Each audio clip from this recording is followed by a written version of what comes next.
கிறிஸ்துவுக்குள் மிகவும் பிரியமானவர்களே, தினமொரு தூதன் வழியாக உங்களை சந்தித்து இயேசு கிறிஸ்து நாமத்தில் வாழ்த்துதலை சொல்லுகிறேன். இந்த நாளில் 2 ராஜாக்கள் 4வது அதிகாரம் 24வது வசனம். கழுதையின் மேல் சேணம் வைத்து ஏறி தன் வேலைக்காரனை நோக்கி, இதை ஓட்டி கொண்டு போ, நான் உனக்கு சொன்னால் ஒழிய ஓட்டத்தை நிறுத்தாதே என்று சொல்லி புறப்பட்டு தேவனுடைய மனுஷனாகிய எலிசாவை பார்க்கும்படியாக புறப்பட்டு போகிறாள் ஒரு பெண். இந்த பெண்ணுக்கு எலிசாவின் மூலமாக ஒரு அற்புதம் நடக்கிறது. குழந்தை இல்லாமல் இருக்கிற அந்த பெண்ணுக்கு குழந்தை பாக்கியம் கிடைக்கிறது. அந்த குழந்தை ஒரு குறிப்பிட்ட நாளிலே மரித்து போய்விடுகிறது.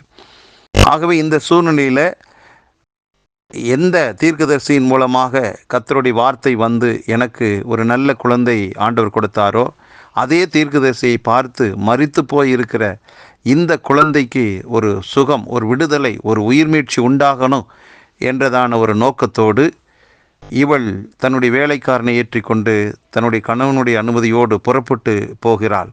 போகின்ற போது சொல்லுகிற ஒரே ஒரு வார்த்தை, நான் உனக்கு சொன்னால் ஒழிய ஓட்டத்தை நிறுத்தாதே என்று. அவளுடைய உள்ளான மனதுக்குள்ளே என்னென்னா, யார்கிட்ட சொல்லலை, என்ன ஒரே ஒரு தீர்மானம்னா, தன்னுடைய மரித்து போன அந்த மகனை மீண்டும் உயிரோடு எழுப்பி ஆகணும். அதற்கு அந்த தீர்க்கதரிசி தேவை, அந்த மனுஷனுடைய வார்த்தை எனக்கு தேவை என்று சொல்லி இடையில எந்த காரியத்திற்கும் முக்கியத்துவம் கொடுக்காமல் ஒரே முழு மூச்சோடு புறப்பட்டு போக வேண்டும் என்றதான நோக்கத்தோடு தான் வேலைக்காரனை துரிதப்படுத்துகிறான். பாருங்களேன், நம்முடைய வாழ்விலே சில விஷயங்களில் நாம் ஒரு காரியத்தை முன்னால் வைத்து கொண்டு ஆரம்பித்து அது நாளடைவில் போய்கொண்டிருக்கிறது. ஆனால் நானும் நீங்களும் நினைத்த மாதிரி நினைத்த காலகட்டங்களிலே வெற்றி கிடைக்கவில்லை.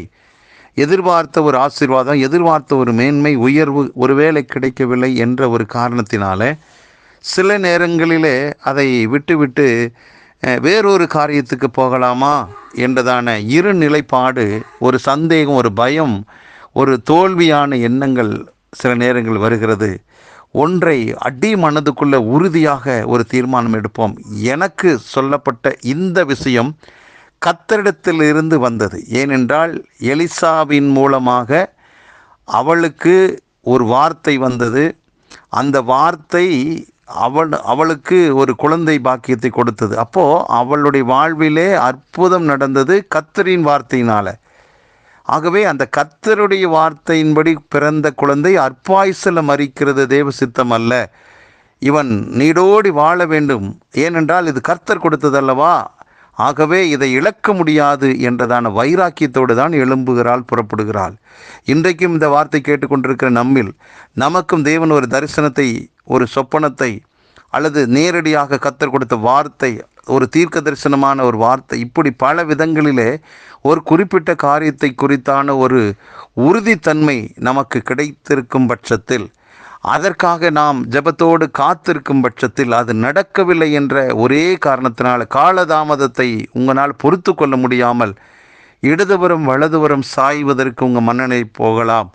அதே போல் இது வேண்டவே வேண்டாம் என்று சொல்லி சுத்தமாகவே அதை விட்டுவிட்டு வேறொரு காரியத்தை செய்ய போகலாம். இது வேஸ்ட்டு, இதற்காக காலத்தையெல்லாம் நம்ம வீணடிச்சிட்டோம் என்று சொல்லி வேறு விதமான சிந்தையோடு அதை விட்டு போவதற்கு ஒருவேளை மனதோடு இருந்தீங்கன்னா, இன்னைக்கு ஆண்டவர் சொல்கிறாரு, அதை பிடித்து கொள்ளும் வரை உன் ஓட்டத்தை நிறுத்தாதே. பவுல் சொல்கிறார், நான் எதற்காக நான் பிடிக்கப்பட்டேனோ அதையே தொடர்ந்து அதற்காகவே நான் ஓடுகிறேன் என்று சொல்கிறார். அதை பிடித்து கொள்வதற்காகத்தான் ஓடுகிறேன் என்று சொல்கிறார்.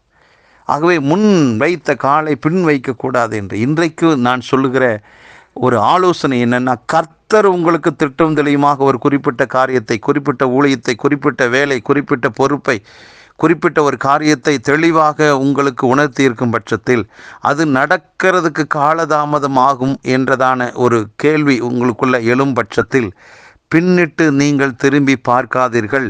கர்த்தர் வைத்ததான அந்த பாதையில் தொடர்ந்து ஓடுங்கள், அது வெற்றியின் பாதை. ஏனென்றால் இந்த பெண்மணி தொடர்ந்து ஓடினால், எலிசாவை பார்த்தால், எலிசாவை அழைத்து வந்தால், அற்புதம் நடந்தது, அவளுடைய வீட்டில் மீண்டும் மகிழ்ச்சி வந்தது. அதே போல உங்களுக்கு காத்திருக்கிற உங்களுக்கு மீண்டும் மகிழ்ச்சி வரும், உங்களுக்கு ஒரு சந்தோஷம் கிடைக்கும். நீங்கள் கர்த்தர் உங்களுக்கு சொன்ன காரியம் நிறைவேறும், நீங்கள் வெட்கப்பட்டு போக மாட்டீங்க. அது வரைக்கும் தேவ சமூகத்தில் அவர் கொடுக்கிற ஆலோசனைப்படி அமைதியாக காத்திருங்கள். நிச்சயமாக அந்த காரியம் உங்களுடைய கைகளிலே வந்து சேரும்.